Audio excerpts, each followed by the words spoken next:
हिंदुस्तान देख रहे हैं आप, मैं हूं आपके साथ अक्षिता रावत। चले रुक करते हैं अभी तक की कुछ बड़ी खबरों की तरफ। नौशेरा में एक जनसभा को संबोधित करते हुए केंद्रीय गृह मंत्री अमित शाह ने कहा, फारूक अब्दुल्ला कहते हैं कि वो अनुच्छेद 370 को वापस लाएंगे। कोई भी अनुच्छेद 370 को वापस नहीं ला सकता।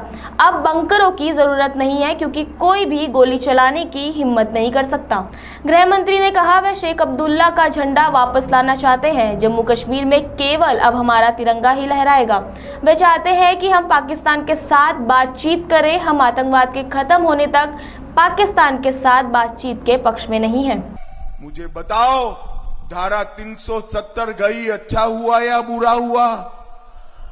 अरे जोर से बोलो, अच्छा हुआ या बुरा हुआ? ये फारूक अब्दुल्ला कहते हैं हम धारा 370 वापिस लाएंगे। अरे अब्दुल्ला साहब, 3 पीढ़ियां चली गई और 3 ला दो। अब धारा 370 कोई वापिस नहीं ला सकता। रैना ने कहा यहां हमने बंकर बनाए हैं। अच्छा ही किया भाई, बना दिए बंकर, कभी कभार काम आएंगे। मगर मैं कहकर जाता हूं, बंकर की जरूरत नहीं पड़ेगी। किसी की ताकत नहीं है गोली चलाने की। और अगर गलती से भी वहां से गोली आई तो गोली का जवाब गोले से दिया जाएगा, गोले से दिया जाएगा। भाइयों बहनों, आज जम्मू और कश्मीर में हमारा तिरंगा फहर रहा है शान से। मुझे बताइए, ये कहते हैं कि हम शेख अब्दुल्ला वाला ध्वज वापिस लाना चाहते हैं। लाना चाहिए क्या? अरे जोर से बोलो, लाना चाहिए क्या? इस और भी बोलो, लाना चाहिए क्या? फारूक साहब, जितना जोर लगाना है लगा दो। अब कश्मीर में अगर फहरेगा तो हमारा प्यारा तिरंगा ही फहरेगा और कुछ नहीं फहरेगा। भाइयों बहनों, ये कहते हैं पाकिस्तान के साथ वार्ता करो। फारूक साहब, राहुल बाबा, हम पाकिस्तान से वार्ता नहीं करेंगे। हम जब तक आतंकवाद समाप्त नहीं होता है, पाकिस्तान से वार्ता करने के पक्ष में नहीं है। अगर बात करनी है तो मेरे नौशेरा के शेरों के साथ बात करेंगे, पाकिस्तान के साथ क्यों करेंगे? ये एलओसी का ट्रेड शुरू करना चाहते हैं। ये आतंकवादियों को फिर से जेलों से मुक्त करना चाहते हैं। भाइयों बहनों, पत्थरबाज जेलों में है, आतंकवादी जेलों में है, और एक फारूक अब्दुल्ला यहां आकर पीर पंजाल की इसी ओर जम्मू की पहाड़ियों में, राजौरी, पुंछ, डोडा में कहते हैं कि यहां आतंकवाद फैल जाएगा। मैं आपको बताता हूं नौशेरा वालों, फारूक साहब की जो इच्छा है वो छोड़ दो। नरेंद्र मोदी सरकार है, आतंकवाद को पाताल जितना गहरा दफनाने का काम ये भारतीय जनता पार्टी करेगी। कोई आतंकवादी को जेल से मुक्त नहीं किया जाएगा। कोई पत्थरबाज को जेल से मुक्त नहीं किया जाएगा। और भाइयों बहनों, शंकराचार्य पर्वत और हरि पर्वत को तख्ते सुलेमान और कोहे मारन का नाम देना चाहते हैं। फारूक साहब, आपकी ताकत नहीं है शंकराचार्य पर्वत के नाम को बदलने की। मैं आज नौशेरा में कहकर जाता हूं, ये पर्वत युगों युगों तक शंकराचार्य के नाम से ही जाना जाएगा। Bureau report, news one Hindustan, Delhi. Bootpur गांव में चोरी के आरोपी को ग्रामीणों से छुड़ाने पहुंची पुलिस पर आक्रोशित लोगों ने हमला बोल दिया। लोगों ने पथराव और लाठी डंडों से पुलिस के साथ मारपीट करते हुए थाने की जीप में तोड़फोड़ कर दी। इस दौरान 2 पुलिस वाले भी घायल हो गए। सीओ बड़ौत विजय चौधरी का कहना है कि पुलिस को सूचना प्राप्त हुई कि ग्रामीणों ने बूटपुर गाँव में एक चोर को पकड़ रखा है और उसके साथ मारपीट कर रहे हैं। रमाला थाना पुलिस तत्काल मौके पर पहुंची और उस व्यक्ति को बचाने का प्रयास किया तो कुछ लोगों ने पुलिस पर हमला करते हुए पथराव कर सरकारी गाड़ी में तोड़फोड़ कर दी। इस संबंध में आरोपियों के खिलाफ मुकदमा दर्ज कराया था। आगे की कार्रवाई की जा रही है। दिनांक 19-20 की रात्रि में करीब 1 बजे थाना रमाला पुलिस को सूचना प्राप्त हुई कि ग्राम भूड़पुर में कुछ ग्रामीणों ने एक चोर को पकड़ रखा है, उसके साथ मारपीट कर रहे हैं। इस संबंध में थाना रमाला पुलिस द्वारा तत्काल मौके पर पहुंची और जब उस व्यक्ति को ग्रामीणों से बचाने का प्रयास किया तो कुछ ग्रामीणों ने पुलिस पे हमला बोल दिया तथा पत्थर और ईंट फेंक के सरकारी गाड़ी को तोड़फोड़ कर दी। इस संबंध में थाना रमाला पर अभियोग पंजीकृत किया गया था। आज दिनांक 21/9/2024 को इस संबंध में 11 अभियुक्तों को गिरफ्तार किया गया है, जिनको माननीय न्यायालय के माध्यम से जेल भेजा जा रहा है। इस संबंध में अन्य आवश्यक वैधानिक कार्रवाई थाना रमाला पुलिस द्वारा की जा रही है। बागपत से राजू भारद्वाज की रिपोर्ट। मुख्यमंत्री पुष्कर सिंह धामी ने शनिवार को सर्वे चौक देहरादून स्थित IRDT सभागार में उत्तराखंड के पूर्व पुलिस महानिदेशक अनिल रतूड़ी द्वारा लिखित पुस्तक खाकी में स्थित प्रज्ञ का विमोचन किया। अनिल रतूड़ी ने यह पुस्तक एक IPS अधिकारी के रूप में अपने संस्मरण व अनुभव के आधार पर लिखी है।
मुख्यमंत्री पुष्कर सिंह धामी ने कहा कि अनिल रतूड़ी द्वारा इस पुस्तक के माध्यम से एक पुलिस अधिकारी के रूप में अपने सेवा काल के संस्मरणों, अनुभवों और चुनौतियों को रोचक तरीके से प्रस्तुत किया गया है। उन्होंने कहा कि सफलता और असफलता दोनों एक समान रहना स्थितप्रज्ञ है। यह पुस्तक सेवा में आ रहे लोगों को निर्णय लेने में मदद करेगी। वहीं दून विश्वविद्यालय की कुलपति प्रोफेसर सुरेखा डंगवाल ने कहा कि ऐसी धारणा होती है कि अगर वर्दी है तो स्थितप्रज्ञ नहीं हो सकता और अगर स्थितप्रज्ञ जो है वो वर्दी नहीं पहन सकता। Bureau report, news 1 Hindustan, Dehradun. आम आदमी पार्टी के राष्ट्रीय संयोजक अरविंद केजरीवाल ने कहा, पिछले 10 साल से हम ईमानदारी से सरकार चला रहे थे।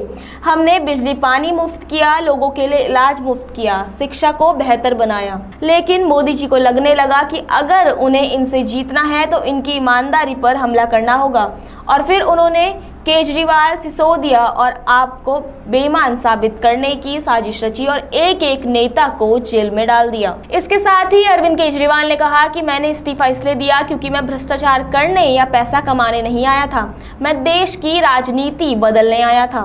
इन्होंने, मोदी जी ने हमारे ऊपर सबसे कठोर कानून लगाया, इस देश का ईडी का कानून, पीएमएलए। उसमें बेल भी नहीं मिलती, उसमें बेल भी नहीं मिलती, लेकिन केस फर्जी था। मैं शुक्रिया अदा करता हूं सुप्रीम कोर्ट का, उन्होंने हम सबको बेल दे दी क्योंकि उनको भी पता था कि केस खत्म है, केस बेकार है। उन्होंने हम सबको बेल दे दी। लेकिन जैसे मैंने कहा, मैंने केवल ईमान, जब मैं जेल से आया मैंने मन में सोचा था जब तक कोर्ट मेरे को बाइज्जत बरी नहीं कर देता मैं दोबारा कुर्सी पे नहीं बैठूंगा। लेकिन मेरे को वकीलों ने कहा ये केस अभी 8 साल चल सकता है, 10 साल चलेगा, 15 साल चलेगा, ये केस का कोई भरोसा नहीं है, ये केस अभी बहुत लंबा चलेगा। तो मैंने तय किया मैं अपनी जनता की अदालत में जाऊंगा, जनता से पूछूंगा कि जनता मेरे को बताए कि मैं बेईमान हूं कि मैं ईमानदार हूं। मैं दाग के साथ नहीं जी सकता। दाग के साथ काम करना तो दूर की बात है, मैं इस दाग के साथ मैं जी भी नहीं सकता, मैं जिंदा भी नहीं रह सकता। मैं आपसे पूछना चाहता हूं, अगर मैं बेईमान होता, क्या मैं दिल्ली में बिजली फ्री कर सकता था? दिल्ली में बिजली फ्री करने के 3,000 करोड़ रुपए लगते हैं। अगर मैं बेईमान होता, ये 3,000 करोड़ रुपए खा जाता, बिजली फ्री करने की क्या जरूरत थी? अगर मैं बेईमान होता, क्या मैं महिलाओं का किराया फ्री करता? क्या जरूरत थी फ्री करने की? पैसे खा जाता सारे। अगर मैं बेईमान होता, क्या आपके बच्चों के लिए स्कूल बनवाता? सारे पैसे खा जाता। अगर मैं बेईमान होता, आपका इलाज मुफ्त करता, पैसे खा जाता सारे। इन लोगों की 22 राज्यों में सरकार है, 22 राज्यों में कहीं बिजली फ्री नहीं है। तो चोर कौन है? इनकी 22 राज्यों में सरकार है, कहीं महिलाओं का किराया फ्री नहीं है, तो चोर कौन है?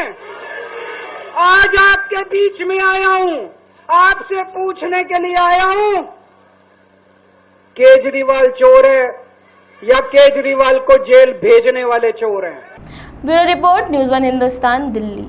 गाजियाबाद में एक चौंकाने वाली घटना सामने आई है। गाजियाबाद के अशोक वाटिका थाना टीला मोड़ पर हुए झगड़े के मामले में नवीन यादव नामक आरोपी को पुलिस ने न्यायालय के समक्ष पेश किया, लेकिन न्यायाधीश के सामने ही दूसरे पक्ष ने नवीन यादव के साथ बेरहमी से मारपीट की। इस घटना में नवीन यादव को गंभीर चोटें आई हैं और उनकी स्थिति नाजुक बनी हुई है। पुलिस ने नवीन यादव को सरकारी अस्पताल में एडमिट कराया है। पुलिस प्रशासन को इस घटना की जाँच करने और दोषियों के खिलाफ कार्रवाई करने की मांग की जा रही है। आज दिनांक 21 सितंबर को समय लगभग शाम के 4 बजे थाना क्षेत्र कबीरनगर अंतर्गत जिला न्यायालय परिसर में एक व्यक्ति नवीन, जिसको कि थाना टीला मोड़ पुलिस द्वारा गिरफ्तार कर रिमांड हेतु प्रस्तुत करने के लिए माननीय न्यायालय लाया गया था। उसके साथ न्यायालय परिसर के अंदर कुछ व्यक्तियों के द्वारा मारपीट की गई। उक्त सूचना के आधार पर तत्काल ही तहरीर प्राप्त कर सुसंगत धाराओं में अभियोग पंजीकृत किया जा रहा है। आरोपियों की शिनाख्त कर अग्रिम विधिक कार्रवाई सुनिश्चित की जाएगी। गाजियाबाद से देवानंद वर्मा की रिपोर्ट। अभी के लिए इतना ही। आगे खबरों के लिए आप बने रहिए न्यूज़ 1 हिंदुस्तान के साथ। तब तक के लिए नमस्कार। आप देख रहे हैं न्यूज़ 1 हिंदुस्तान।